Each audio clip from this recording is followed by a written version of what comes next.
கிழக்கு மாகாண உள்ளூராட்சி ஆணையாளர் அஸ்மி ஆதம் லப்பே தலைமையில் அமர்வு இடம்பெற்றது. சபையின் தவிசாளர் மற்றும் உப தவிசாளருக்கான வாக்களிப்பு பகிரங்க வாக்களிப்பாக இடம்பெற்றது. தவிசாளர் தெரிவுக்கு அகில இலங்கை மக்கள் காங்கிரஸ் சார்பில் ஐஎல்எம் மாஹிரும், ஸ்ரீலங்கா முஸ்லிம் காங்கிரஸ் சார்பில் எஸ் நலீமும் பிரேரிக்கப்பட்டனர். 23 உறுப்பினர்களை கொண்ட பகிரங்க வாக்கெடுப்பில் ஐஎல்எம் மாஹிர் 14 வாக்குகளை பெற்று தவிசாளராக தெரிவு செய்யப்பட்டார்.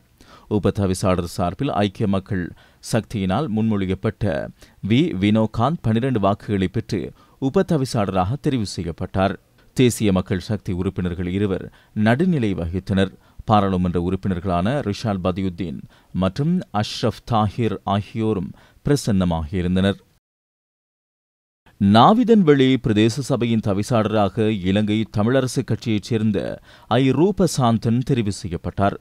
தவிசாளர் மற்றும் உப தவிசாளர் பதவிக்கு தெரிவு செய்வதற்கான கூட்டம் கிழக்கு மாகாண உள்ளூராட்சி ஆணையாளர் ALM அஸ்மி தலைமையில் நடைபெற்றது.